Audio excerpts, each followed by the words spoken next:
Welcome to the God is a Geek podcast. My name's Adam Cook, I'm your host, and I am joined by a lovely, lovely crew. Not a motley crew, a lovely crew. Involved with this podcast, nearly got the words wrong, is Christopher White. Hello. And Chris Hyde. Hello, mate. Normally I say Chris White and Christopher Hyde, but just to keep them on their toes, I've used both versions of their names. Adam Carroll's here with us. Hello, Ads. Hello. Good to see you are still wearing a flannel shirt, but flannel shirt, got the fuse box. I have a question. Yes, right out the gate. Here. Yeah. Straight out for no First off, actually, Adam Cook, how are you? I'm absolutely peachy. Excellent stuff. Anyway, look. Also, I won an award for acting last week. Oh, Mr. Grumpy on your mug. Well, not Mr. Grumpy. What's in my cup is chamomile tea. I thought we were going to do a little guessing game then. What's no, we're not, because that would be too long. I just want to know, have you ever had chamomile tea? Nope. No. Not enough to remember it.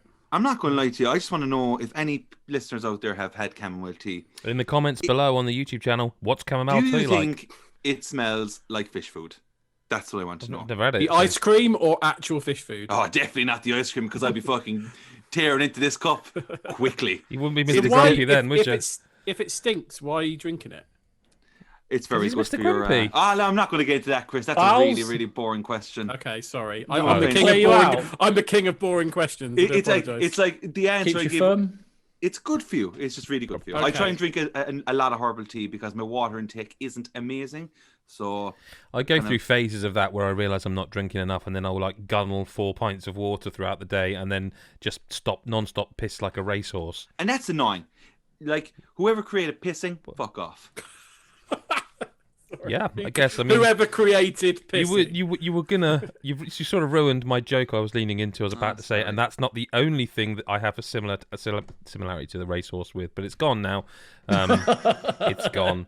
Adam Carrol, what have you been playing, mate? Let's get on topic with video games this week. Yes, I don't have much to talk about right now except Hitman. Thanks for joining us. I very quickly just want to mention the Dartmoor. Yes. Level. I think that is just an outright masterpiece of level design. I think the entire mission is superb. It's so rewarding. It's so much fun. Look at that Coke. I didn't want to draw attention to it because it's an audio podcast. But listen, if you're not watching the video, you're missing it. I just want to know. I'm sorry, Ad, I don't mean to waylay this, but why, Chris White? Why don't you believe in glasses or any sort of, Because I'm a thirsty boy.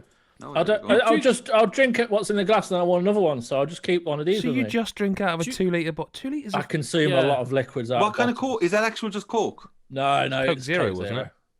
Oh, Coke Zero's I mean, good. like, I don't want to feel too inadequate as I drink out of my small 330 milliliter can of cola, which is already half gone. And I'd just like to apologise to Adam Carrol. I didn't mean to take the focus off. Listen, no. I was just thirsty. Fine. I like food and drinks. That's good. Okay. Dartmoor, though. Yeah. Lovely place. Dartmoor. Yeah, look, that level is just something I just keep wanting to play over and over. The whole detective story is fantastic. Like, for me, like, give me a Hitman game full of this. Like, just give me that. Like, I think the setting is amazing. I still have, like, I went on to the next 2 missions. Where am I now? I'm in one. I'm doing a mission at the moment where I'm in like a nightclub. Oh, Berlin. Berlin, yeah. There we go. So I'm doing that, and it's kind of like, it seems to be offering me this like, go in now, guns blazing if you want, and this is the option where you get to use your weapons and stuff. And I'm a bit like, okay, coming away from the Dartmoor one, it's a bit like, whoa, this is different. But everyone seems to love Berlin except for me and Chris. I just don't. I like going through the club and stuff. I think all that is really fun. It's really cool. I just think, do you know when you're trying to find your footings around a new level of Hitman? This one is kind of like, there's just so much up and down and climbing the ladders and being the staff and being the tech crew, and I don't know, and the music is just constantly pulsing that you're just like, oh, Jesus. I think the reason people love it is because it's so different, because in all the other levels you have targets, you have to kill those targets, that's how you finish the level, here's ways of doing it, whereas in Berlin there's 10 potential targets of which you have to, I think, kill 5. Yeah. and then none of them are like, and they're here. You have to sort of find them.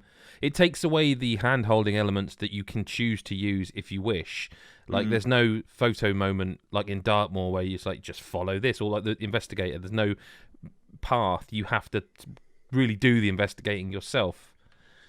Which I'm not saying I don't like it. It's not. I think a lot of the comments on the video review were like, oh, that's the best one, and I don't think I can't speak for Chris People are Hyde, finding but I don't Berlin think the best one. Well, a lot of people, because I think they're like the people who absolutely hammer these games, and therefore that is kind of open world, training wheels completely off.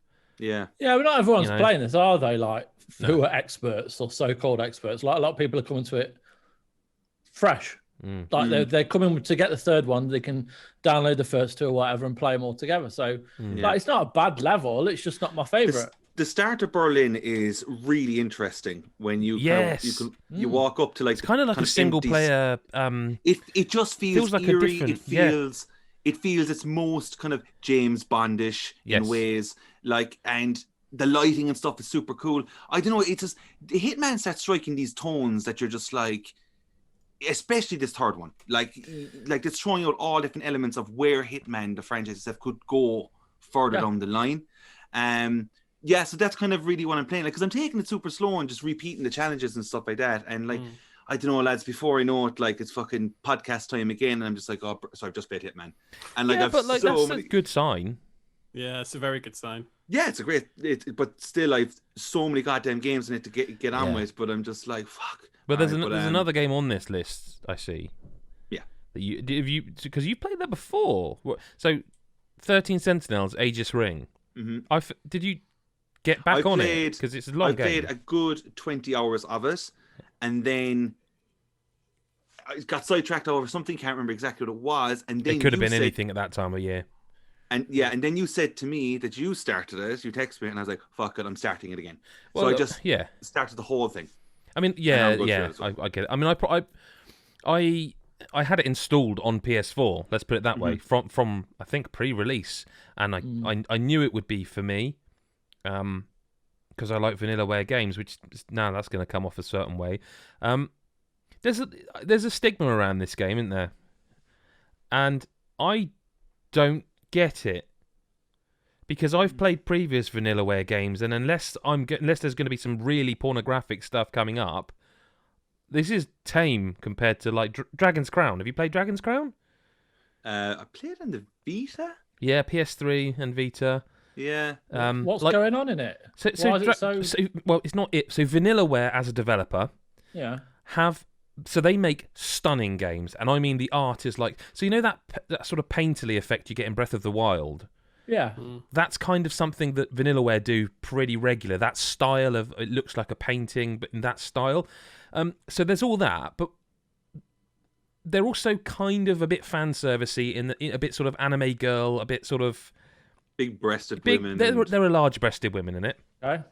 One particular woman with incredibly large breasts who walks with her arms underneath them all the time. Their arms are always like this, aren't they? Have you noticed, Adam? They're always sort of underneath them, like, as if they weren't big enough.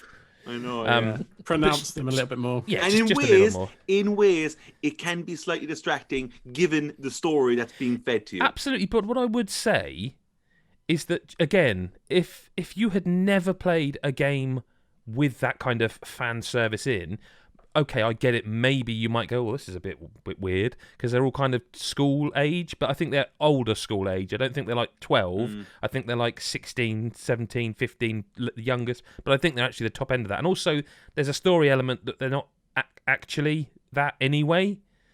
I feel it's like a Persona age.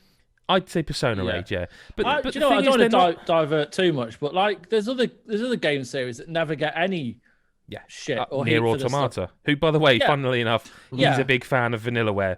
Go figure. Yeah, but like just things like Sword Art Online. In Sword Art Online, there's an option.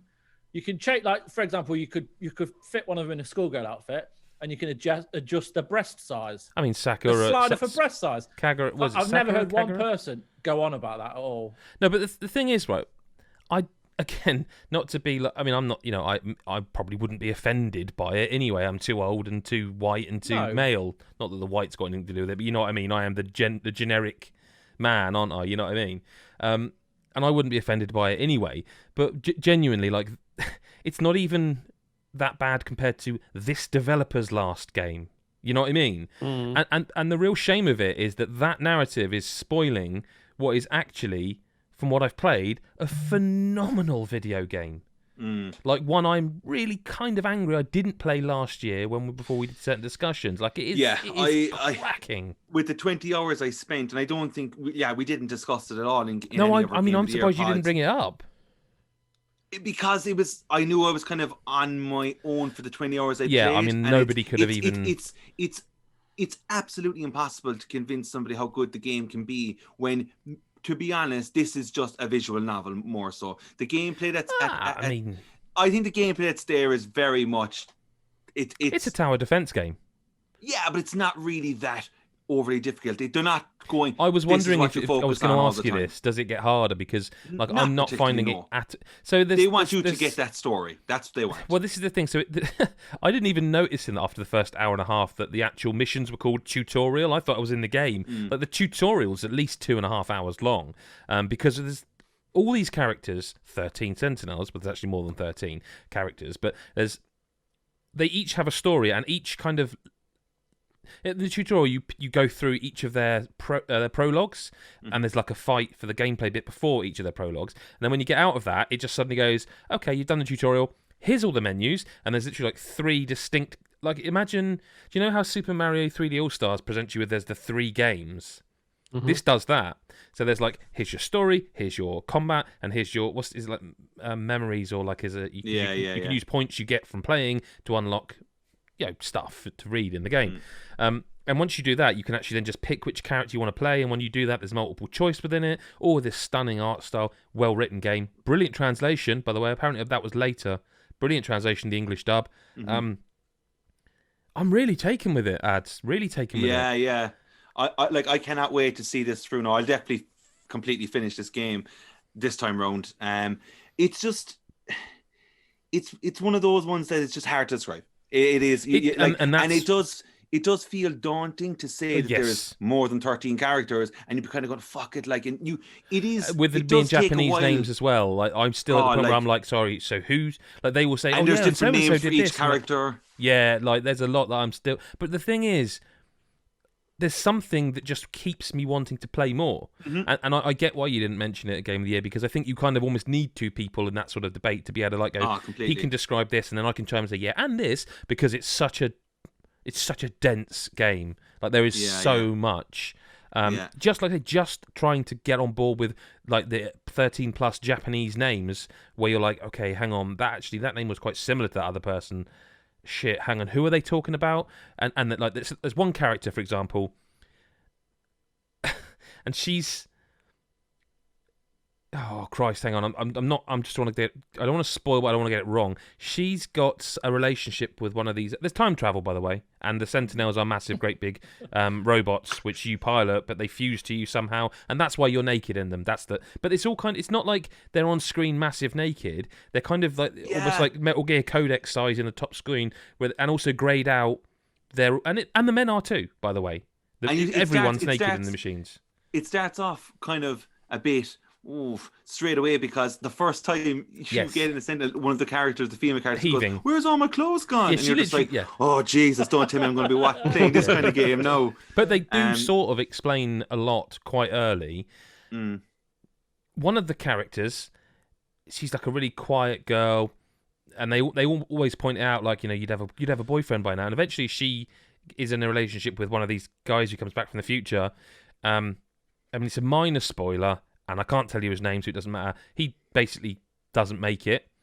But then he comes back, and he has made it because of time travel. But he's lost his memory. This sounds mental. He's lost his memory, but she hasn't, and she's looking after him, helping him through it.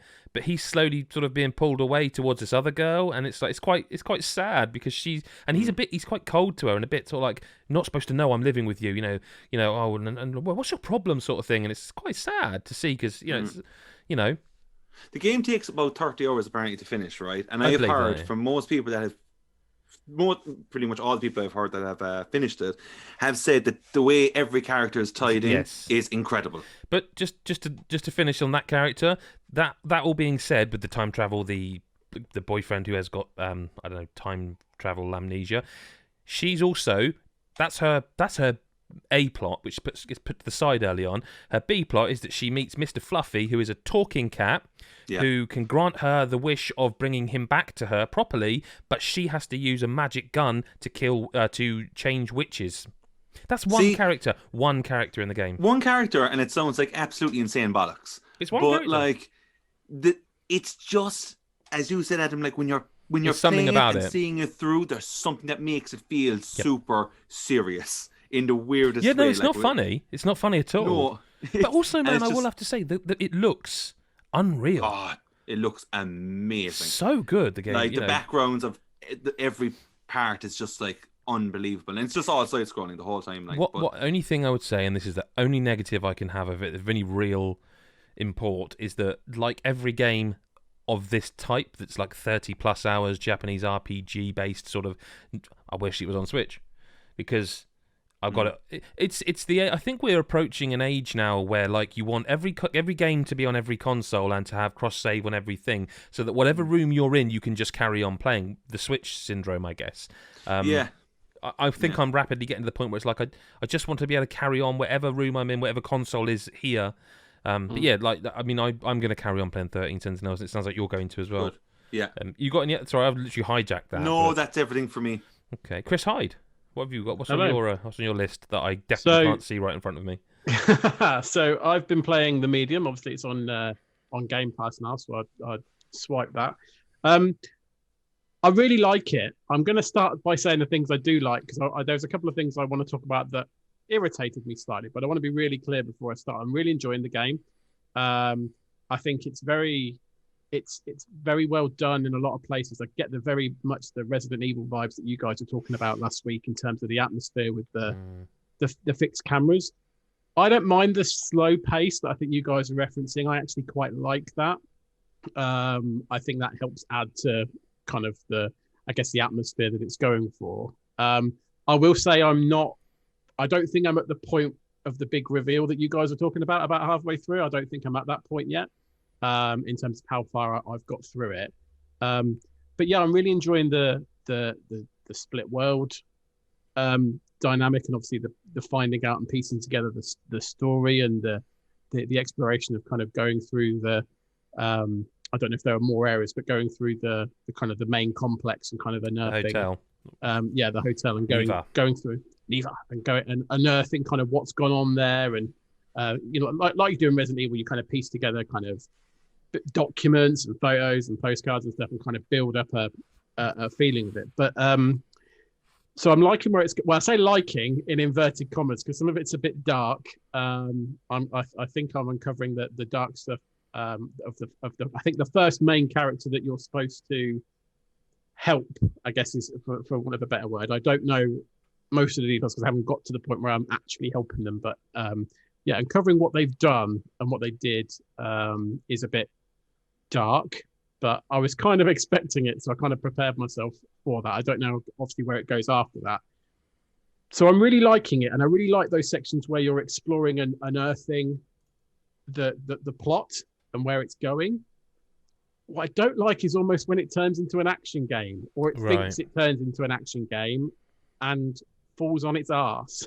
So the first sort of chase scene against I don't know enough to spoil it, but when you're running away from this kind of enemy, for want of a better word, is shite. It's weird. Not only is it jarring to the pace, I could get away with that. I can deal with something suddenly being fast paced, but it felt random to me, which was really annoying because when I've actually completed it, I realized I wasn't crap at escaping things. It just, for some reason, I hadn't pressed left fast enough or left far enough. I still can't work out exactly what I did wrong, but it felt a bit random to actually succeed. And on top of the fact that every time you don't succeed in that chase sequence, you've got to look through this cutscene of failure and then a loading screen, which still seems to take far too long on next gen consoles for some bizarre reason. It just felt a little bit. I was even shouting at the screen, going, "Oh, for God's sake! Okay, let's do this again." Yeah, I think because I want to get back to the next. Come on, I want to get to the next bit. I want to because I'm really enjoying up until this point. I was really enjoying it, and then straight after that, there's a stealth section, which is fine now. I understand what I have to do. For some reason, it took me far too long to realize about the crouching and the moving and then she doesn't quite crouch when she moves, so you've got to stay still and be patient. And it never really tells you that. So no, it doesn't. I found that out from you guys. Me, I found it out from you guys talking about it. So yeah, there was a couple of failures from that moment, but then as the story progressed and there's a couple more of them, I'm like, okay, I know what you want me to do now. Take my time. I get it. But even when those moments happen, when I get it, I still just like, right, can we just get past this room? Because I want to explore the next bit where I'm going to find out more about some characters or some backstory or what's happened. That for me is more interesting. It strikes me it's afraid to embrace what it starts out being and feels it has to throw in action. And I don't. Yeah, exactly. Lots of games don't have action in them. Yeah. I exactly that. It says something when I'm enjoying those moments so much that I don't want to be put into a gamey part, for want of a better word, section. I want to be. You've got me hooked in the story. You're delivering it in a way which is interesting. It's not, the way they drip feed the information, I think, is really well paced because you build up an understanding of what's going on without, you don't. From what I've discovered so far, it certainly wasn't a case of within 10 minutes I got it and you're just telling me the obvious. It builds, which I really like.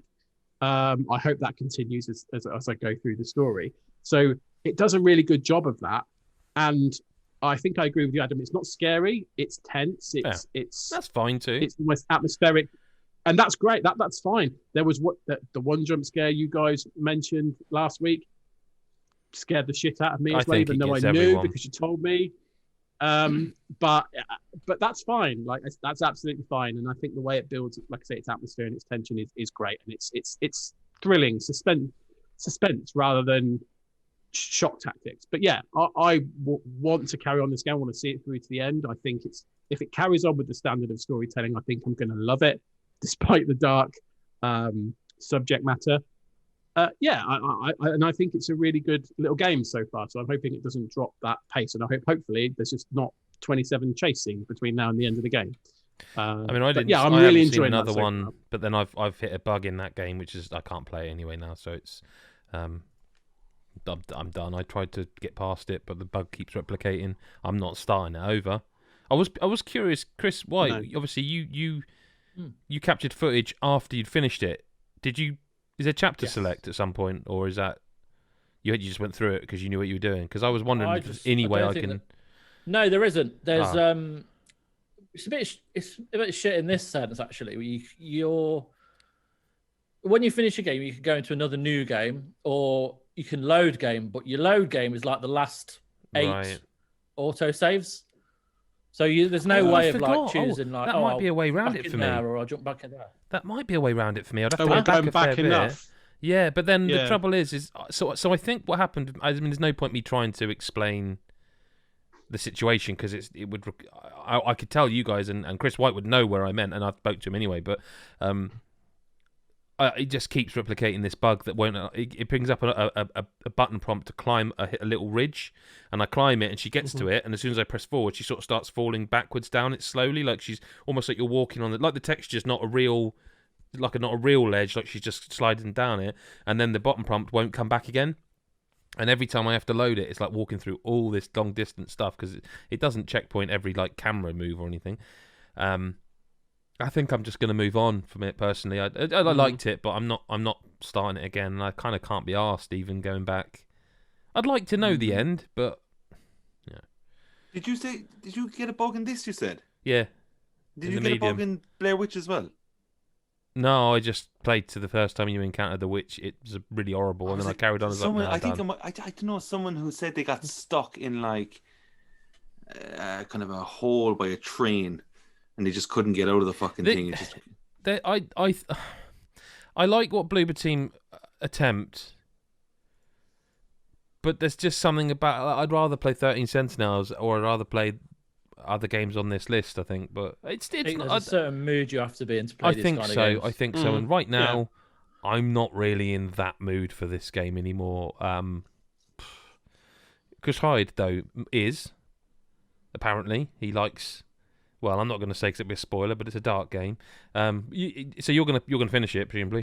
I'm going to finish it unless I get a bug. Yeah, well, that's what I was going to say. Sorry, Chris. Let me jump across you. So Xbox Series X and S has quick resume. We know this.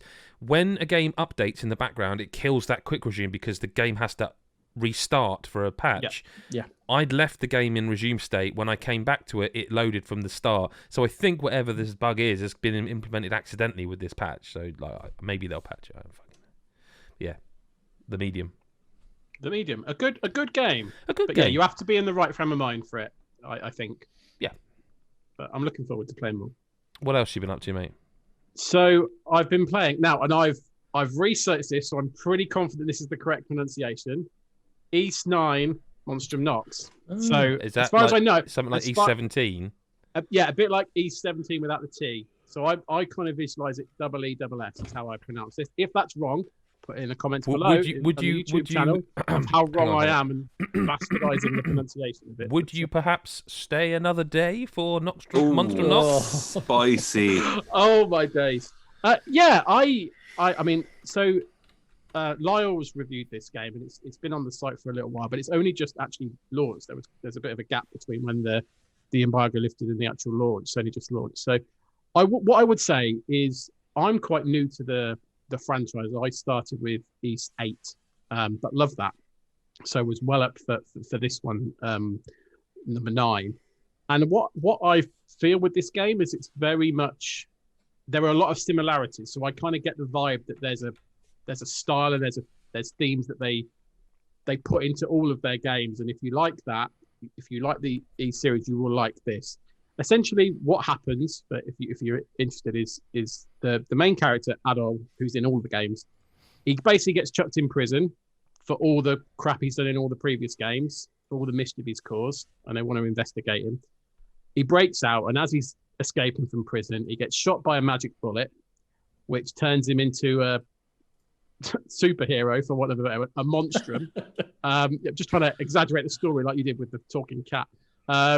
So he becomes a monstrum with basically special powers, and he's one of a few monstrums in this city that have to basically protect it from loads of evil monsters. Okay, and there's a curse. It's a curse as well as a blessing because they can't actually leave the city, and there's only certain parts of the city they can have access to.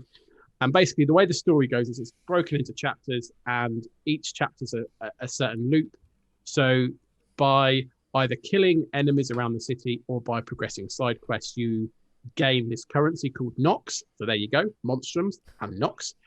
And once you've accumulated 100 Nox, you unlock this special portal, which if you go into it, unlocks this little, I guess, mini game where all the monstrums get together and defend this spire against waves of enemies. If you do that, you break the curse in that area of the town, and you can now explore a new area of town, and you progress the story in that area. And so it goes for chapter after chapter, right? And you unlock more of the town, more characters, and everything like that. So it's sounds quite all right. It's all right. It's quite Would in that you say sense. it's all right? Yeah. It's all right. Have I said all right a lot? Is that what you're? It's really all right. You're being a dick, Chris. I'm not. Okay. It's an E17 song. The lyrics are, it's fair all right, enough. it's all right, it's really all right. Fair enough. Can I just Jesus be really Christ. clear? I am not as big a fan of E17 as you They're clearly are. clearly not. All right, I know. hang on. I I know. don't think anyone is. Hang on. I know. Stay another day. Hang and on. that is it. That was my first album, Up All Night by 17. There you go. What? Was Hang on. it? All right. Let's be a little more on the nose then. Let's do it. Take two. Chris, would you say it was similar to running yourself over in a car? Is that any one of their songs? I No, that was literally what know, Brian Harvey I know did, Stay wasn't it? another day. Nottingham. Thank you. Did you think, Adam? Chris, did you think? Leave that off. Did you think that that a band who were supposedly the rivals to Take That, which come on, they wrote a song called "Running Yourself Over with Your Car." Look, I was getting excited with the E17 trivia. Okay, I may have blundered got all of very it. excited. Do you know? Mr. Do Go you back- have one of you those go back to coats your- that they had? Did you No. wear Yeah, the the big coats? coats. Go back to your tea, Mr. Grumpy. Yeah. Fuck. Chris Hyde. Yeah. It's unusual for me to get interrupted and sidetracked and lose my way. So I guess if I had to, as I've been playing, I've been really enjoying it, but there isn't a nature of repetition there that I guess if you're not bought into that, it is the same stuff over and over again. What I find interesting is that you have a lot of games you could play. Yes. Many, in fact, one on this list that I am genuinely disturbed and I'll say it, fairly angry that you haven't played. Yet you are choosing to play this, and it's a long, long game, which suggests it's pretty damn good. Yeah, I think I'd like a lot of this series. I've not played a lot, but it kind of just it's very, once you get into it, it's really good. What I will say is that what probably sets it apart from some of the other games in the series, the traversal. When you're walking around the main, when you're moving around the main town, normally in a JRPG, you just kind of wander in the streets, chatting to people and that's it. Because of the monstrums and their special abilities, you can now, one of them's got an ability where you can just sort of shoot to various points like a hook shot in Zelda or something.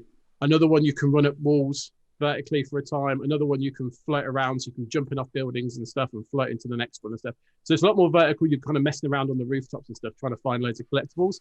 And so moving around just feels better. And obviously the dungeons, as a result of that, are much more kind of vertical and stuff as well. They're not just, again, like running around, killing enemies on the flat. So that does make it feel a kind of a step forward, I would say, than some of the other games in the series, and probably some other JRPGs where, like I say, you're just sort of wandering around attacking. So yeah, that's certainly something that's kind of kept my interest. The story's all right. I haven't finished it. I'm probably about halfway through, I think, based on chapter counts and stuff and how long I've been playing it. But yeah, it has kept me coming back. The one thing I will say though is I haven't actually tried it since launch, actually, which I will retry. But I've been having some issues on PS5. It's a PS4 game, but I've been having issues on PS5 with it crashing out. Are you on external storage or on the internal? I was on external storage, moved it to my internal storage, and it still did it. Yeah, so it still did it. Oh wow! So it's not that. I did think it might be that. So that's all. That's a watch out. I don't know if that might now be because it's out, it's fixed. Because Lyle didn't have any issues on PS4, did he? No, he didn't have any. I did check in with him, and he said I've not had one example of that. So PS4, I think it runs fine no matter what. But I will check to see if PS5 is just strange.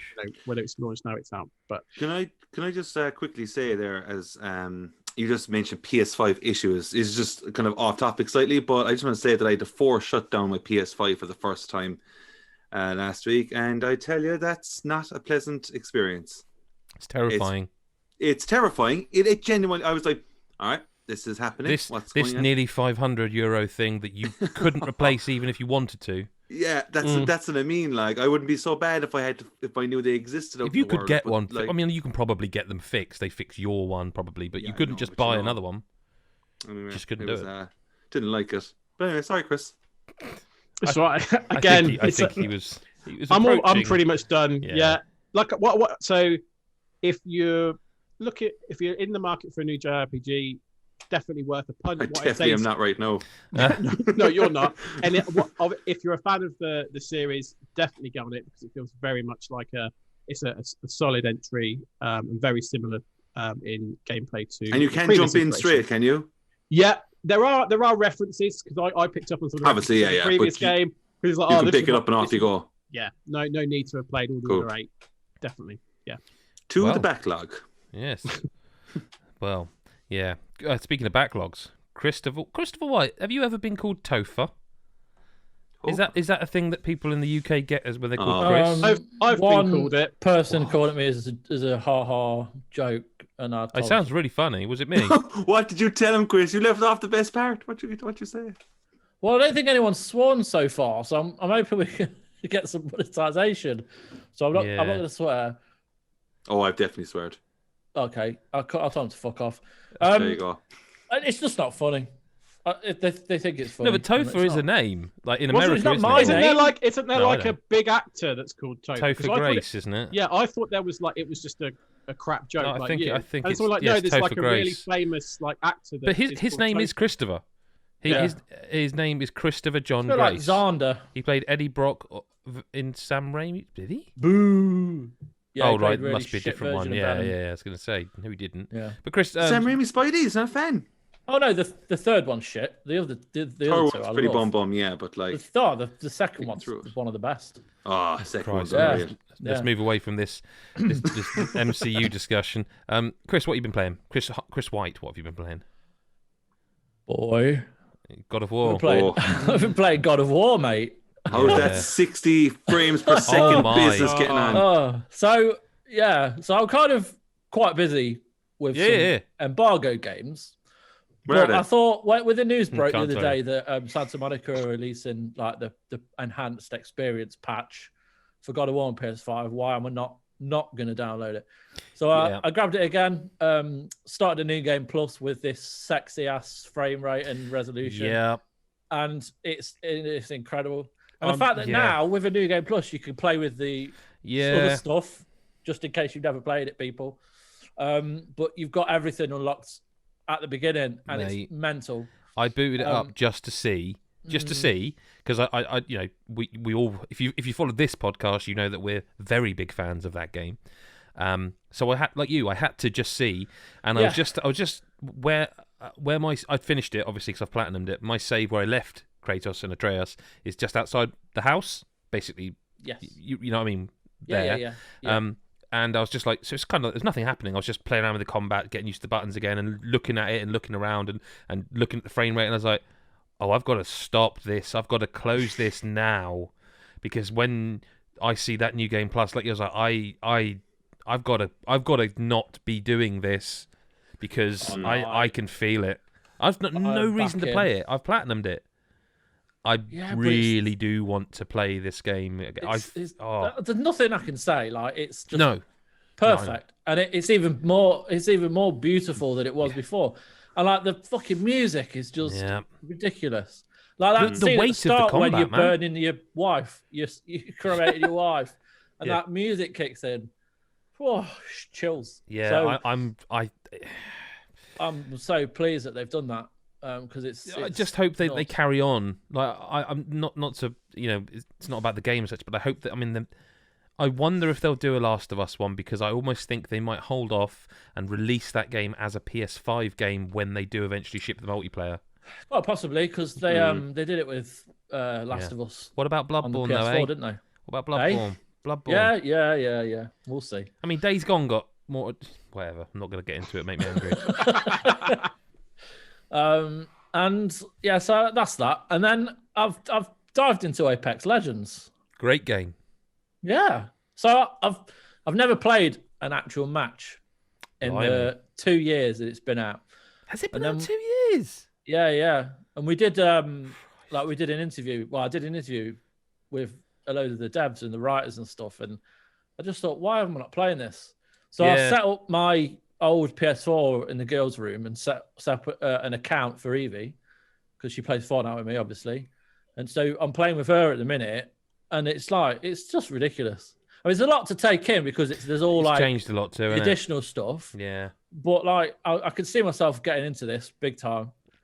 And like the 2 years it was announced today, they're doing like in-game events to celebrate, and they're bringing like all Legends out, and out on Switch next month as well. Yeah, 8th of March. Panic button behind that version. They did all the Wolfenstein and Doom ports. So, but probably ain't going to look great, but it'll run well. Yeah, exactly. So yeah, bit of that. But to be honest, there's not a great deal I could talk about. No. Next week. Yeah. Same actually. To be honest with you, next week is. And then the next game we've both been playing, so I'll let you take the reins. Well, listen, I'm trying to think where. I might have to Google it, because I can't remember where Control placed on my Game of the Year list that year. I think it was number 2. I think it was number 2. I'm going to actually Google it. So if I put Adam Cook got it, was it 2019? Yeah. Here we go. So it's a good list. Death Stranding's been put on there after I published it somehow. That was me. Sorry. No, it was. Oh my God! Fire Emblem Three Houses came out that year. Yeah. It was number 2. Number 1 was, I mean, I don't want to be a walking cliche, but Super Mario Maker 2. But it was one of those where if it hadn't have been for the case of how good Mario Maker is for me, like it's kind of everything. Like just being Infinite Mario's. I'm sorry, you got me essentially with that sort of thing. But Control would, if you could almost take Mario Maker 2 by default. Control is. I just think Control is by not just the best game they've ever made, because it's by miles the best thing. The combat is so fucking good. Like I don't know what it is. Did anyone remember a game? Oh god, it was on Xbox and PS2. PsyOps: The Mindgate Conspiracy. Yeah. It's the closest anyone's ever come to that game with like the combat and just throwing stuff around. You know. I'd also throw in a bit of Second Sight. Yeah, see, I never played that one, but I've heard Second that Sight kind of has that going on as well. Yeah, but like this, but this Control's combat it's exceptional. Like and this version of it, Christopher Hyde. Sorry, I didn't mean to get shitty with you, Chris. Then that was the wrong Chris. No, I was looking very at much Chris, getting shitty with me. Yeah, like I am quite jealous that Christopher Hyde is going to play this game for the first time ever.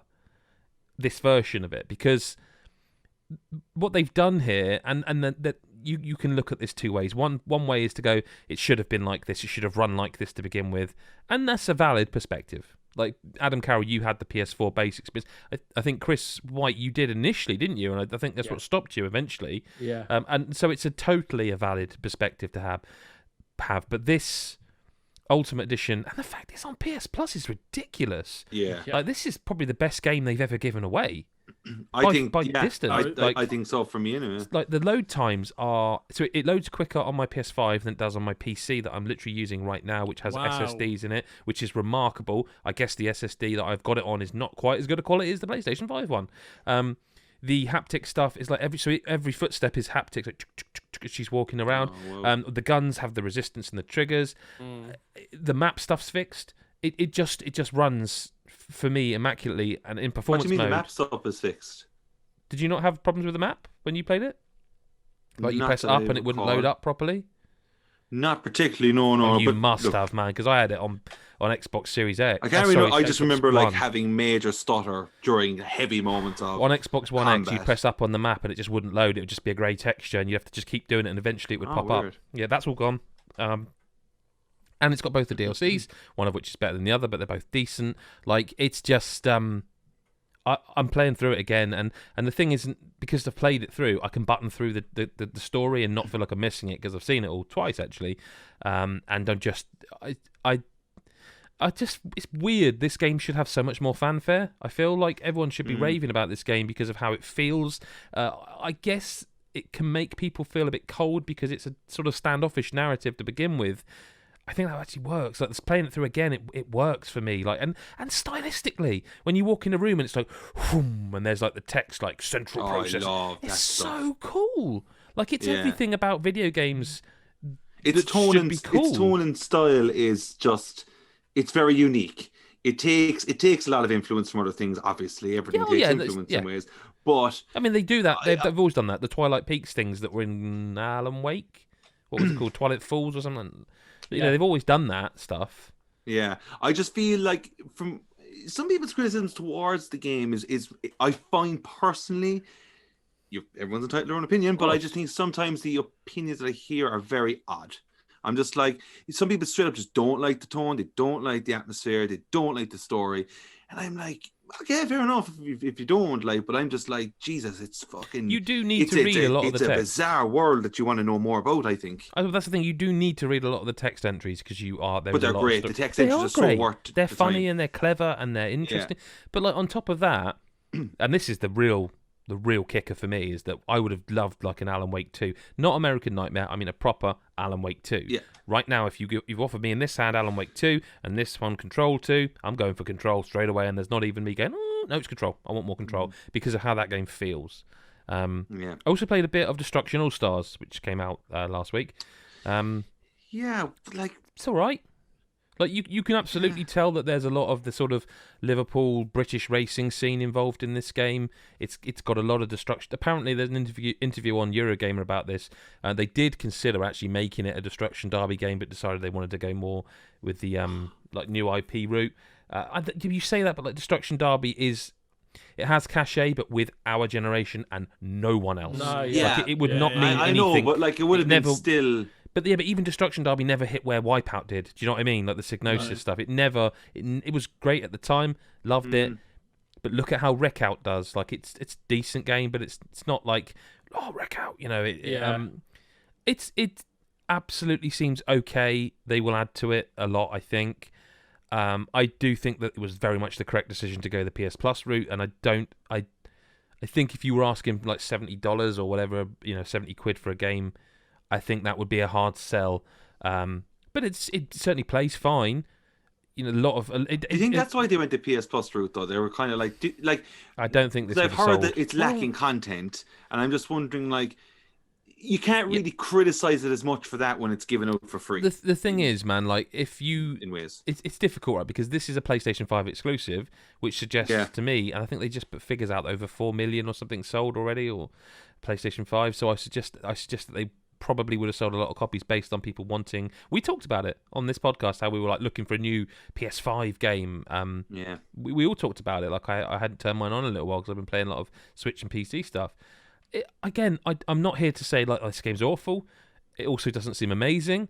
I'd kind of like to play it with you guys. Do you know what I mean? Just like have see if that's where it shines a bit more. You know, the online is where it shines, maybe. But I also went to an event. A digital event a few weeks ago now, I think. It was a while ago. For Mass Effect Legendary Edition, which I wrote a lot. Unfortunately, the memory that I've come away with is more of the people that were there as well than the actual game. Like it was a mix of other games media and influencers, and I just thought there was a bit of weirdness. Like there was it was a good hour and a bit this preview event. And there was 3 BioWare reps there. I think 4 actually. I think one was presenting it off. You know, he was presenting the event for these 3 to speak on. There was an art guy. There was the producer, and I think the overall kind of, I don't know if he was the EP, but he was like the boss of this project. And they all spoke very well, and as though they genuinely love what they're doing. They seemed quite confident, and I think that's they have to be, but also this has to be good because you cannot bring Mass Effect back now after what happened to Mass Effect and it not be amazing. So, you know, I saw a lot of people speculating, it's just going to be like a re-up. They're just going to, just give it a quick once over. And I knew, of course, having seen it, that's not the case. They've taken Mass Effect 1 and they showed enough that I feel that they are bringing it in line. I'm not sure how much so. There was a lot of talking, and not an awful amount of showing. Like, it may be my age, I may be impatient, but there was a lot of talking, and I kept thinking, it's too much, right? It's too much information, and showing it would do you a million things more. Showing me Mass Effect 1, because it's out, when did they say? So it's May, isn't it? Right. So with 2-3 months off, it must be in a showable state. They said it was like a beta version last year, essentially, where they opened up the beta version to all. I can't remember if they said EA. I think they said EA employees. So if it was in a beta state to be playable by that many people, and somehow control the leaks, which is impressive. Well, they didn't, I guess, did they? Everyone knew about this, doesn't it? Yeah, everyone knew about it for a while. But if it was in a beta state back last year, I would like to think with 3 months to go there in the final stages to polish, and they could have shown more. We got to see like target renders. We got to see they've done some interesting stuff with the visuals of like Mass Effect 1. Like, and I think when you land and you see this gorgeous vista, and then you basically turn away and walk in the opposite direction. So they've now turned the sun around on that planet so that you're seeing the visuals all the time. So they've done. It sounds like little things, but they have massive impacts. Like the technology's moved on to the point where they can have, like it's supposed to be battle zones. Some of these places, and now you've got smoke and particles all over the place. They have genuinely done the best I think they could possibly do without essentially remaking the game, which they were never going to do. No multiplayer. They said that essentially multiplayer, bringing that over would have been essentially the same as what they've done with Mass Effect 1 again. It would have just been too much. They said that people still playing it. It would have to be cross-play. People expect that. That was interesting. That's something I've not seen picked up on. They said that people would nowadays expect cross-play, which says to me that either BioWare or EA as a whole know cross-play's a thing. So they maybe want to have a chat with their FIFA teams. I don't know. But yeah, the overriding thing I came away with was like, so they talked about it all. They showed us all. It looked great. It sounds like it will be brilliant. There's like a unified character creator for all 3 games. There's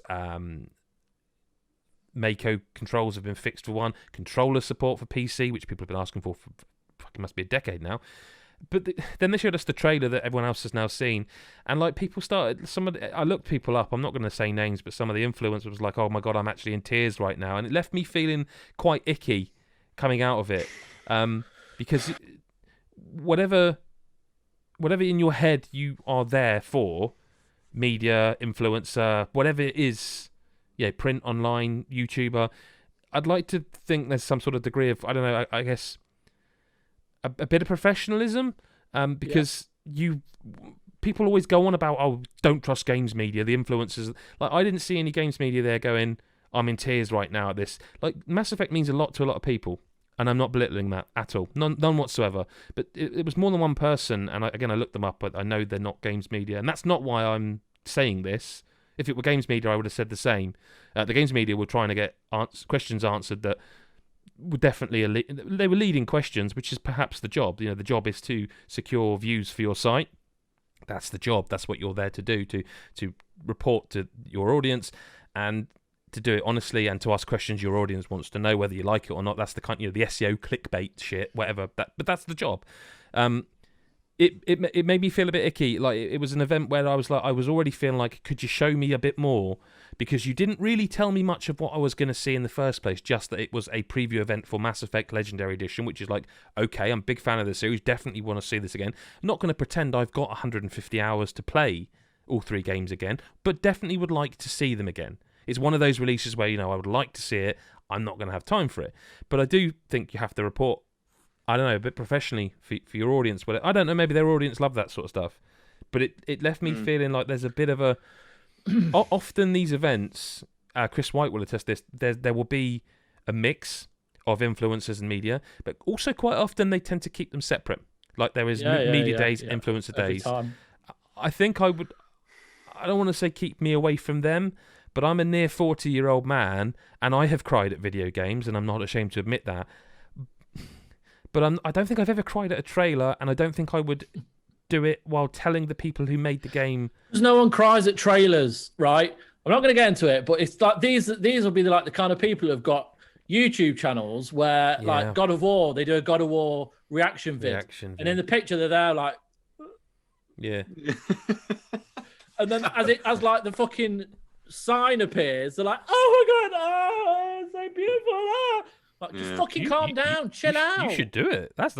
I mean, that's gold, mate. We need to everything I hate. I bollocks. Like, I see. Sorry, you got me on one. But when I saw that God of War trailer, I was like, awesome. Yeah, awesome. Bring it Making on. God of War Ragnarok. It's a normal fucking reaction. logo.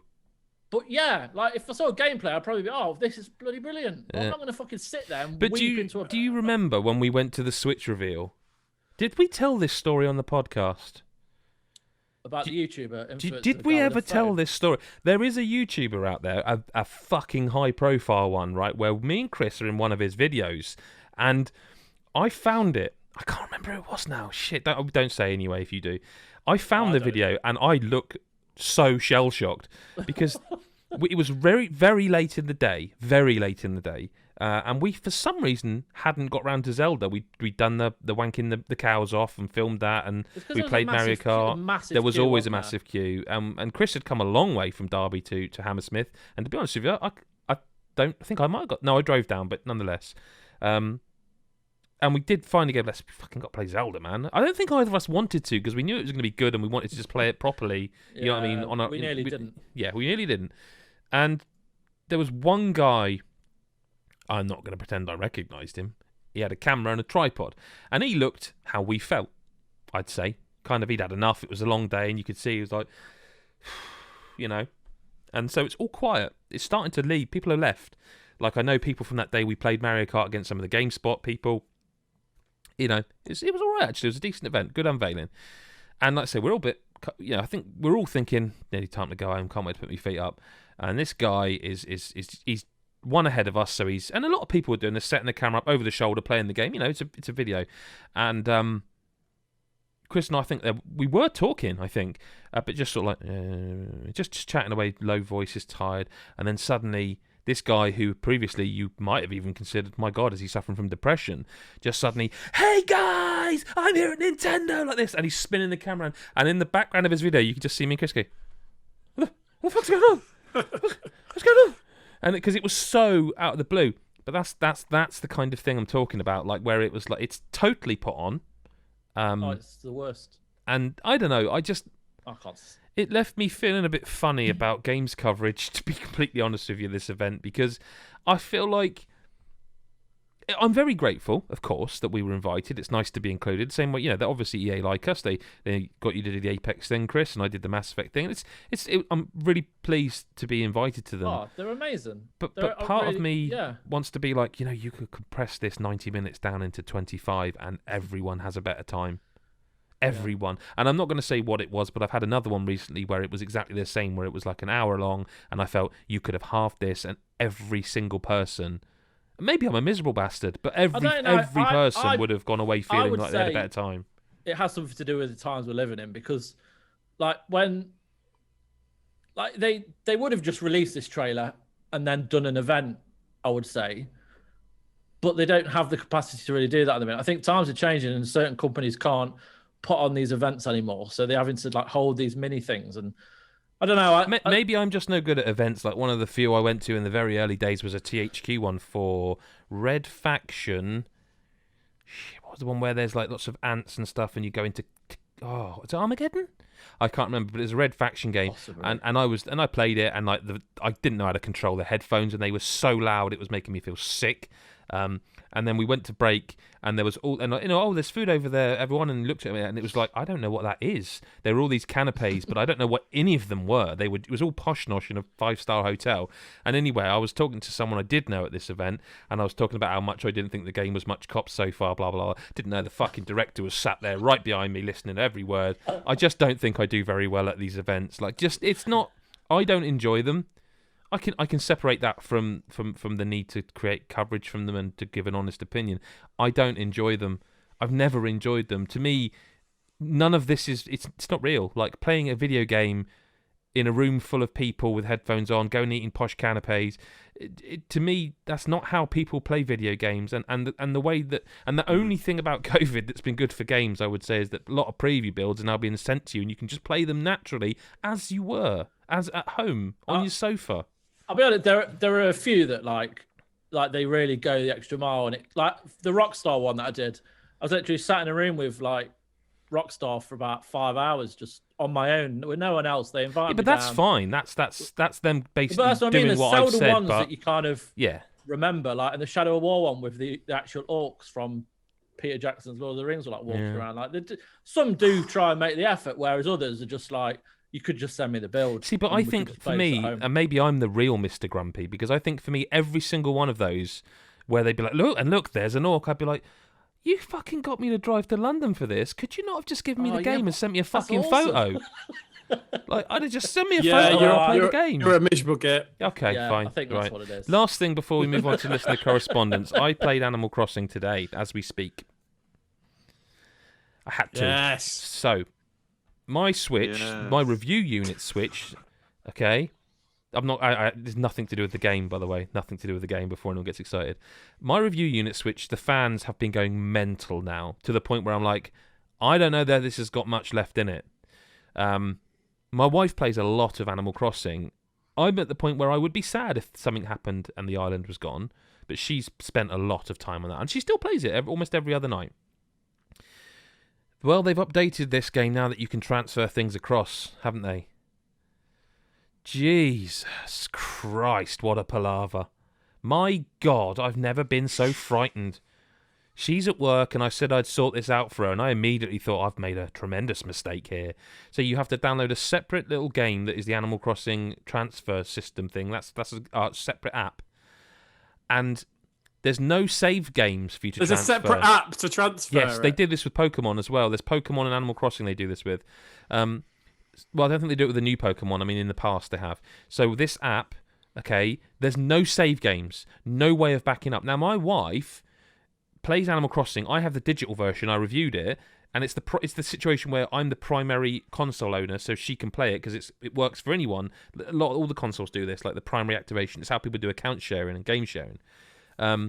So I moved all of us. I had to create a Nintendo account for her, which was a pain in the ass because I had to find an email that wasn't in use. Go through with two-factor authentication to add her to the Nintendo Online family, and then put us both on this other Switch. And then I realised, well, hang on, there's no save data here to move across. It's all, I don't know, it's whatever. It's in Animal Crossing. It's the island has.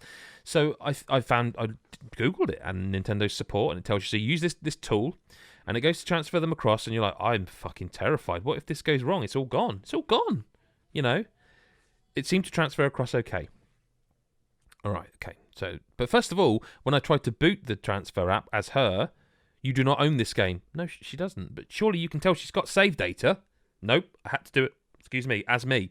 So I'm already worried, thinking, is this going to transfer just me? Because if my island's moved to this Switch, and she doesn't own the game, the island's not on that Switch anymore. It's just gone. She's finished. So I'm terrified of what's going on. This is such a... Just create a save data cloud like every other game. Sounds like a big pile of arse, if you ask me. Oh, mate, it's not finished yet. So when you do that, the process is fairly quick once you get it going. You have to get your two switches. You can do it other ways, but because I had the two switches and because they both worked, I just did it that way. It's the quickest way. Transfers over, and I'm like, okay, I think we're done. So I boot the game up as her. Sorry, before I did this, I thought I'd done it correctly because you can just back up the cloud. You can back up your island in the game. But when I booted up as her, it was like that first thing, like Nook Miles, hey, welcome to Animal Crossing. I'm like, oh my God, oh no, delete, cancel, stop. But when I finally transferred the island over, I logged in as her, and it says, oh, you have no user registered. I'm like, what? Yes, I do. She's what? Where? Why? It says there are multiple islanders on this. On I think we call it, what do you call it? Cookville or whatever I call it. There are multiple villagers, and you have to assign one of the 4 residents to your account. So if I was on my account, I could have assigned Claire to my account and have been playing as her. You could steal their villager, and it is just the most obtuse, backwards, stupid way of doing things, when every other game on that platform you can just upload your save. And if the excuse is, and I think I was one of the people that were like, it's fine. If the excuse is, we don't want people hacking it, people have hacked it. If you don't want people time traveling, people have time traveled. The truth of it is, it makes no sense. And it's a very niche problem. Not many people are going to have 2 switches, but maybe they do now. I don't know. But like it's not an enjoyable process. All the way along, you don't feel reassured that you're transferring all the data. I'm constantly worried, have I logged? I haven't logged into the game as her yet, but I logged in as me and everyone seemed there and it was all right. And I put $500,000 down outside her house just in case as the way of an apology if something's gone wrong. Listener correspondent. I'm just saying, like, warning, it's doable. It's terrifying. Listener correspondence time. At LlamaFluff42, got some Twitter questions. Chris Hyde, you happen upon a time machine and get the ability to jump back and correct any mistakes made by the gaming giants. What do you fix and why? So you've kind of almost touched on the answer that I was going to give here. And this is Nintendo and all the online mistakes they have ever made, in the sense that they make it so fucking hard to play online with anybody in all their online available consoles for the last 3 generations. So, sorry, you've just reminded me. By the way, if you take your SD card out of your Switch and put it in the new one, it will either say you can't use this or you can, but you've got to format it. Oh. Even though it's the same account and the same games and I own them all, I had to download everything again. Sorry. But have you seen that they're Nintendo? What is it? They're updating their network stuff, and they've done it for the first time with the demo of Monster Hunter. And apparently, the old version was running on like Windows XP or something. Had references to Windows XP. Yeah, amazing. No, I didn't know that. Yeah, but it also does not surprise me, because I swear what Nintendo think online is probably XP sort of time stamped. It blows my mind. Like I defend Nintendo a lot, but Christ, like it's so simple, like to just play online in any other kind of platform. But you have a Nintendo, and you're like, okay, I have to probably download an app, probably have some special periphery that I didn't want to buy anyway, just to hook up to also play online. I probably need my phone as well, and something else.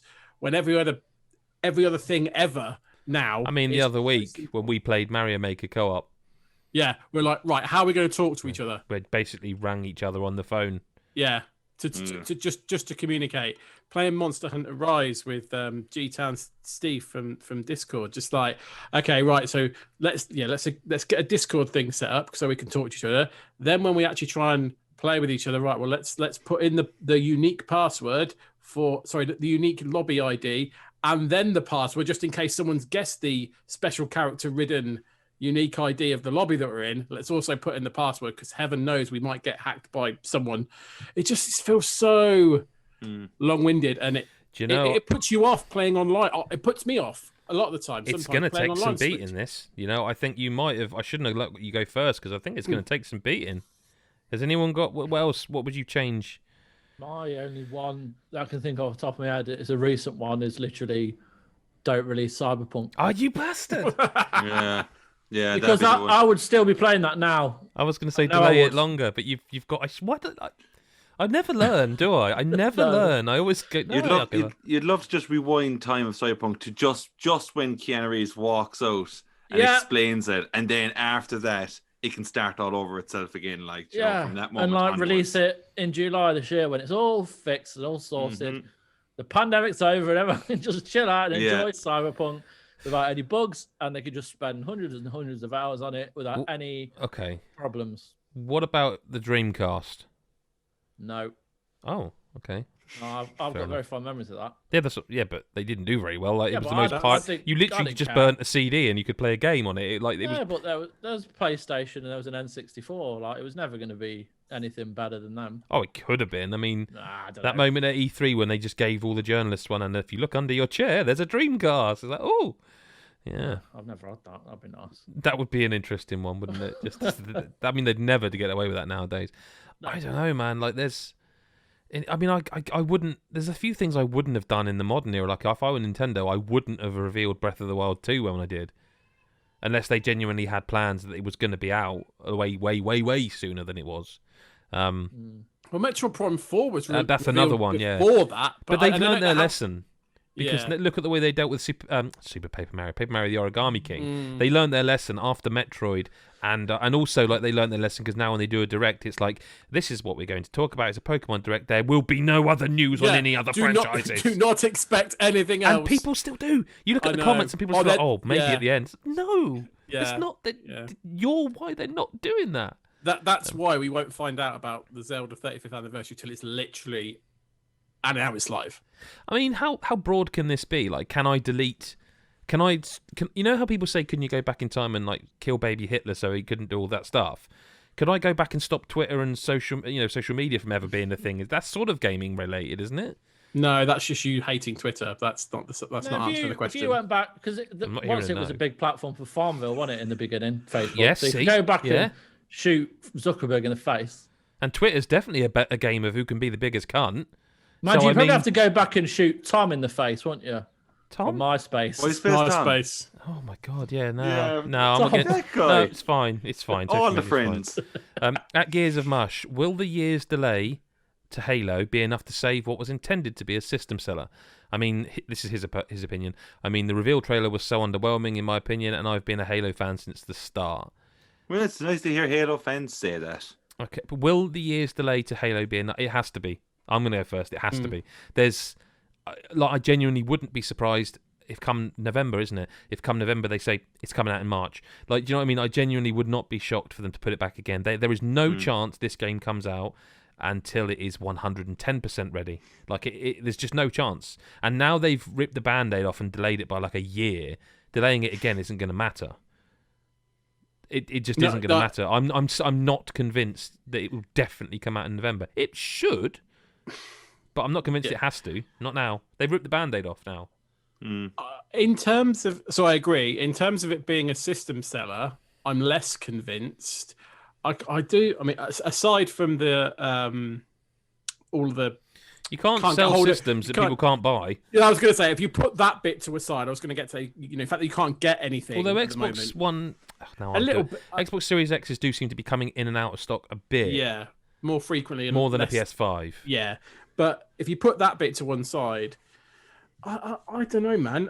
Are people really going, I'm only going to get a Series X once Halo comes out? I mean, I've it's not on heard the box. A lot of that. It's on the box. No, I know it's on the Xbox box, Series X, but that no. Really, people, I think you're kind of, I don't think there's many people waiting for that. You either have got one or you're not that interested. I think Halo fans will get it and will probably love it. I think it has to be good, to your point. Whether it will sell a load of systems, I'm not convinced. I almost feel like that damage has been done. I feel like the fact that it's not a launch title. If it comes out in November, it will sell systems because people will buy the game and the console for Christmas. Yeah, okay, fair enough. If. Don't know. I still want to play it. It looks good. Be my first Halo. That'd be fun, wouldn't it? Oh, Jesus. Well, a Mass Effect question from @ProtoFoe, F-O-E, ProtoFoe. Paragon or Renegade? Mass Effect question, I'd assume. I never play games to be one or the I thought other. that was it then. I never play games. I play games as if I was the character. So if someone pisses me off, I'll react pissed off. If I'm not a dick, so I'm normally quite nice. But if something pisses me off, so I always kind of veer towards Paragon, I would say. Do you remember the news reporter that you can hit in that game? Is it 2? Yeah. I think that's the only Renegade thing I did, but I think that might have been a second playthrough. I'm Paragon all the way. I'm afraid. Yeah. I'm unfortunately as bland, nice, and boring in games as I am. Like in the thing we want to escape from, I just play myself. It's awful. Yeah. Yeah. I think we've had this conversation because I think Adam Carrol, you just play the nice guy as well. Like, it doesn't mean there won't be the one option you go, okay, I'm going to be a cunt for this particular moment. But generally speaking, it's down like we're all the same. I mean, Mass Effect, let's put that to one side. I haven't played that either because I just don't play games. Apparently, did you only start playing games last gen or something? Yeah, I don't even know why I'm here, to be honest with you. I'm starting to wonder, mate, to be completely honest with you. BioShock, Mass Effect, Control. Any others I've missed? Red Dead Redemption. You haven't been for... Fuck! Go on. And you're in for a penny and for a pound. Any other classics? You played a Mario game before? That's what I spend my time playing. They're not long, mate. Nintendo and JRPGs. That's what but no, hang on a minute. You Paragon, next question. No, whoa. You haven't played Final Fantasy VII, so don't come up with the JRPGs nonsense. Yeah, I know. I've played Final Fantasy 9. No, I didn't say 9. I was quite clear about the numbering. You're saved. Yeah, okay, what about if I say, sorry, Final Fantasy VII? Is that more, like the East 17, the way they did numbering. I think you've got a problem with Brian Harvey, mate. I think you need to. I think he's got a problem with me. Well, he's jealous, mate. I spit rhymes. No, basically, we're all sound in our own video. Yeah, we're all decent human beings. And Chris promises he will eventually play some good video games. I'm going to play Control soon. I promise. Oh, well, one of the best video games. Good. There we go. At ROTMM, Darren at Rotham. And one day I'll ask him if it's supposed to be said. What does it mean? What does it mean? What do the numbers mean, Mason? What's your favourite animal of land, sea, or air in a game? Could be a pet, a partner, a character you play as, or an adversary in a video game. Favourite animal? Sonic the Hedgehog. Just in case I didn't know who Sonic the Hedgehog was. I thought let's start singing the theme. Yeah. No, Sonic the Hedgehog, off the top of my head, as like a companion, it was always Dogmeat from Fallout 3. I was very protective of him. But they're the ones I can think of. Anyone else? So I like dragons in games. I know it's not a proper animal, but we'll go with it anyway. To the point where I'd probably say friends in inverted commas, because whenever I say I'm playing a single player game, because this the guys I played like FIFA with, they're like, "Oh, you shagging dragons in it then, are you?" Because apparently all the games I play have dragons in, and then there are quite a few that do, obviously, but like Skyrim, Dragon Age, that kind of stuff. But they seem to think that every game I play, like, oh, has that got dragons in it? Are you shagging dragons in it? No, Immortals hasn't got dragons in it, I don't think. I wish FIFA had dragons. That'd be so holy. That'd be awesome. Score some cracking goals. That's a game, Dragon Football, where you control a dragon around a huge arena. Oh, man, right. Hang on. Write that down, Chris. It's going to eat my Luby. Yoshi. Done. Yeah, she's a good shout. Yeah. Thanks. Oh. About Epona. Yeah, that was where I was going to go. Roach? Oh, damn it, Roach would wreck your head. What about Pikachu? Roach doesn't give a fuck. Pikachu would be annoying as fuck.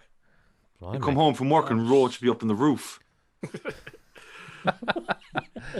Roach just kick the front door and you'd be like, oh, for fuck's sake. You don't find Trico from The Last Guardian doing that, would you? Oh, Jesus. I didn't finish that game because I hate video games. We know, we got that. I've at least played that, but that's God. I'm so glad you played The Last Guardian, but not Mass Effect or BioShock, Chris. I'm glad. Jesus Christ. I don't know what to say. Just don't say any more. I want to remain friends.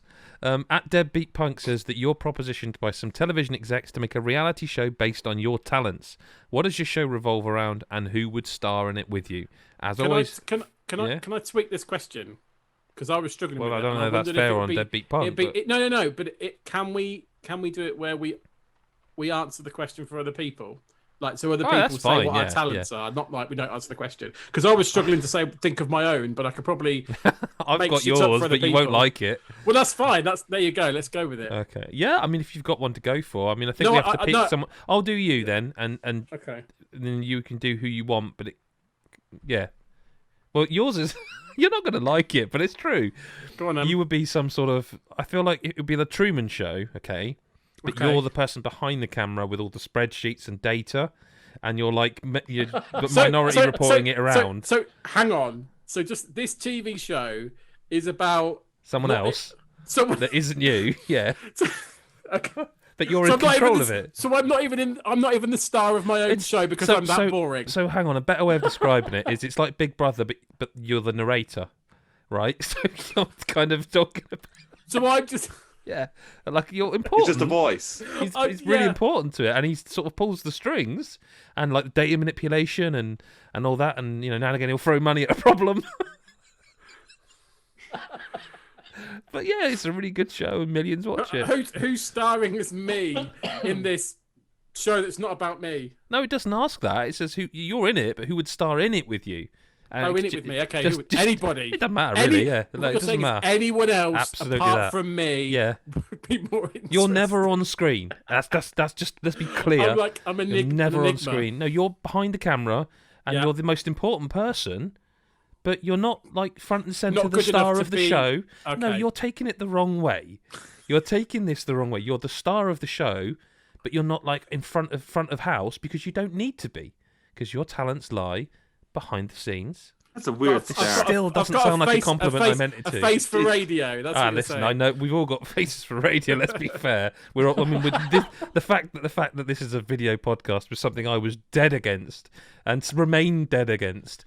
Yeah. Well, listen, if I've got to be on it, but no, like genuinely, Chris Hyde is meant. You're in the background, but you're the star of the show. Yeah, well, he's the star of the show, and he's the most important key element. See, at the weekend, I watched Sound of Music for the first time, right? And there's a moment in that movie where the youngest kid, the girl, gets asked why she's always named last, and then she gets an answer with saying, "Because you're the most important one." Okay. That's what that sounds like. That sounds like what you're again making it sound nasty, and I meant it to be a compliment. So who wants to go next? You got to pick someone. I mean, Chris, since you came up with the idea, I'll pick Chris White. Okay. So I'll say that his talents are clearly on chugging enormous amounts of liquid very, very quickly. So I kind of feel like his reality show should be some sort of man versus food, but it's man versus drink. Love that. So I kind of mine's feel looking worse by the minute now. Actually, I kind of feel like you'd be like you go around the country, around the world. Let's go global. What was that guy called? Adam. Right. Can I ask a question before we carry on? People have said that I look like Adam the Richmond. guy from Man vs. Food. I think it's Adam Not Richmond. at all. But I'm going to get a picture of him up. And they're really clear about this. Not before he lost all the weight. Just to be absolutely They're like, just be really clear. Not when he looked good. When he was like arse deep in muscle. I don't see it at all. He's been mentioned with if you put the hair on top, like I'm literally looking at side by side images. It's like I don't see it, man. Sorry. Him and like Robbie Coltrane in like. I think Cracker. you look more like Guy Fieri. Fucking hell! Don't move on. Anyway, move on. So I reckon. So Chris is going around the world taking on all these drinking challenges, man versus drink. There's a very, very small similarity, but no, I don't see it. Okay, sorry. I see a small similarity. Okay. Anyway, so Chris White or Adam, one of you's got to pick me, and Chris, you basically you've got to pick you, me Adam. because you can't do yourself, which is Chris White's job. I'll pick you, and what your show is going to be is it's a game show. It's a game show. The game of life. It's a game of life, right? And it's basically the competition is you're stuck, like kind of like the Crystal Maze. It's a kind of a Crystal Maze. The Crystal Maze. Okay. The thing about it is, you have a set of challenges to take part in, but while these challenges are happening, while you have to conquer them, you are stuck in each room with a room full of crying influencers. All right, great, cool, thanks. Okay. So you essentially have made me live through living hell. Yeah, so that's what you and you have. But at least you're the star of the show. You could be stuck in that room forever unless you get out with crying influencers on your shoulder, wiping their tears off your jumper. Jumper. They're just telling you how amazing. Jumper, yeah. They're just telling you how amazing each task is and how it's just emotionally affected them. Yeah, I'd watch because I think it would get so overwhelming for you that you'd panic and bumble loads of the fucking challenges. And then what you should do is you should say like, and he's like eliminated if he swears, so he can't swear in that situation. I want to forget what I said about Chris. I want to do Adams. You're in a game show where you're repeatedly violently sodomized by Pringles cans. Oh, what if Chris was going to say that? That sounds like a delight. What if Chris was going to say it, by the way. That was mine. Oh, great mind. That sounds like a homemade porn or something. I'm delighted. I genuinely meant it to be nice for Chris, but that's awful, Adam. Chris, you've got to do Adam now. To be really clear, mate, I'm still not seeing the compliment in anything you said about me. You're the most important person in the show. You keep saying that, but not important enough to actually star in the show. But you don't need the credit or the kudos. You're happy to be just the narrator doing your Minority Report style computers. You're the star. You're the most. Without you, it all falls apart. But here, hang on, all right. I know we're going back to it again, right? But you brought up the whole Truman Show thing, right? In the Truman Show, right? It's not Ed Harris is the star. It's Jim Carrey's the star. And that's why we're flipping it on Ed its Harris head. is in the background. But we're flipping it on its head. We can't just do the Truman Show. He'll sue us. But why would I watch the show without the star being in it? I don't care if you watch it. The point is, it's artistic. Go away. Oh, right. Chris White. I want to hear the vile Pringles related show that's going to go on for Adam Carrol. So what's going on here? Oh, no, mine's non-Pringles related. Shame. So there would be the one of two. Yep. I would have one, which is a HBO documentary reality where Adam Carrol travels the world after COVID. Yeah.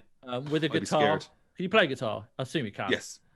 Where you go and play bars as yourself. You're just you and a guitar. I think it'd be quite nice. I think you're a very pleasant person, and can I add a twist to it? Just my own little twist. Ruin it. Ruin what sounds like a lovely life. Every single time he does it, every single show, he's only allowed to play songs that are really stereotypically Irish, and he's forced to do them. Like you know what I mean, Adam? Fairy Tale of New York, that sort of thing, like over and over again. Yeah. Like, he can only do Irish requests. That's it. Yep. And occasionally, just to be different, just to give him a night off, he can do songs like 1,000 miles, 100 miles, 1,000 miles by the Pretenders. Not Pretenders. Fuck me. 500 Proclaimers. miles, Proclaimers. I didn't even get the number right. What, he can occasionally do like Eagle Eye Cherry and stuff. No, just the Proclaimers. When you're not doing just the Proclaimers. just That's the only tune I Irish get to songs. play. No. On your. So if you're doing Monday to Friday, where every one of them is like a really stereotypically Irish song. On the weekend, if you do a gig, Proclaimers. The entire set is just Proclaimers. Just that. If I was the executive that Chris was pitching it to, that's go. But what if we did this? I would actually like to say though, right? Like just going off of what Chris mentioned there, to be serious for a second, I do think that general idea as you mentioned, Chris, would be quality. If do I need to cut this in case someone nicks it? Is it? No, because I'm definitely not going to be doing it. But like, someone else could nick the idea and. Oh yeah, but like, do you know, if some really, really amazing musician like that we all look at, I don't know, E17 or someone big. HBO backed it and off they went and just did acoustic sessions somewhere, and I think like it'd be just amazing to see like music coming back. It'd be documentary, like a travel show. Yeah, that'd be quality. Yeah. The other one. Go on. I would plant certain I'd make up certain accounts on Twitter and comment on various great games so that Adam Carrol can read and just try and get him to snap. That's a good. So like, right to last reply one, sort of thing. shit. Abby was shit. She's all muscly. And I'd see if we could get him to. I wouldn't be able to handle it because when I Where's get angry, her tits? Question mark! Exclamation mark! Question mark! But if I read something and I get angry and try to reply, I can't type fast enough. That's what I want to try and get you to do. Yeah. And that's how you win the money. To reply. That's how you win the lifetime supply of Pringles. I'd just be negative about every game that comes out. Yeah. No, only the ones he likes. That sounds like a true. See, to be honest with you, I genuinely would have gone for one of Adam's. I would have gone similar to your first one, something musical. I would perhaps called it Roarers, and which is because it's a really awkward word to say. And Adam, Roarers. For those who don't know, Adam has played in many bands and has a terrific kind of, the Slipknot style roar thing. Adam's very good at that. That's something I've never been able to do, and he does. He's got a terrific voice.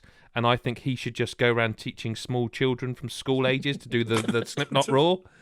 And series 2, we could go from perhaps he does the teachers. Series 3, the elderly. Series 4, I don't know. I was going to say something that probably would have got me in trouble then. So we'll just move on to Discord where McPoo says, which of the 2 new consoles would make a better weapon in a fight? The Series X is hefty and could cause damage, but I reckon you could snap off the side plates on the PS5 and use them as a shield, while you use the main console itself as some sort of small sword.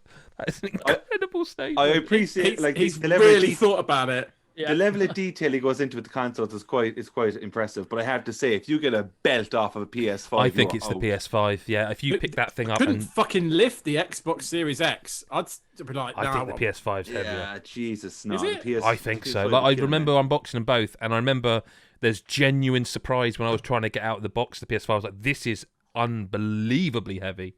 Oh, I don't know. It's close. But the PS5 is also not like the Xbox is a brick, isn't it? It's symmetrical. It's. I think if you you could throw the Xbox and it would really hurt, but then the damage would be done to the console. I mean, I suppose ultimately each one of them would hurt more to insert, and it's the PS5 there as well, isn't it? You kind of span it as you threw it. It like whip your neck off like a shuriken. I'm going to say PS5. I think you could use like serious damage. Little Xbox Series S's as like daggers, little weapons that you could just like nunchucks, put 2 together with this chain and yeah. I'm up for that. But I still think the PS5 could do genuine damage to a human. You've got more options, I think, with the PS5. Yeah, I mean, like you say, take the sides off, and he said uses the shield. I'd go like shuriken, the two sides straight. Oh, my face! Why did you do that for? And then before you know it, slap round the back of the head with the rest of the console, and then out. Distraction technique followed by the cocking from behind the back. And then you'd be like, shit, now I've got to pay 800 quid to a scalper to get a replacement. Yeah. I mean, let's put it this way. Neither are going in the sock and getting spun around like that, are they? And, no, they're not Switch. No, the Switch goes in the sock and you just... Same with your phone. Couple of iPhones nowadays in the sock and you just... Yeah. Oh, brutal. Fail in Discord, last one says, when will Adam Cook finish Persona 5 Royale? I won't. Even if they put it on Switch, it's never happening now. And when is Mick going to play Peach Ball? Mick's not here. I'd also guess never. Although he is a pervert, so it's a potential that he might... He is a big perv, so he's probably playing it right now, having a cheeky tug. Hey. Never been a better time to finish this podcast than after the phrase, having a cheeky tug. Thank you very much for listening to the podcast this week. We're back next week with all those embargoed games we didn't even mention that Chris can talk about finally. Ads, Chris, thank you for being here. Thank you. Reminder to everyone, go to patreon.com/squadasgeek for early access, exclusive content, code drops, all sorts. And to make sure you subscribe and like us, leave a comment, tell us in fact, leave questions for next week's podcast in the comments to this YouTube video, and tell us what you think. Are you going to play any of these games? Have you played any of the games we discussed? What do you think? We love hearing from you. Genuinely read all the comments at the moment anyway. We do our best.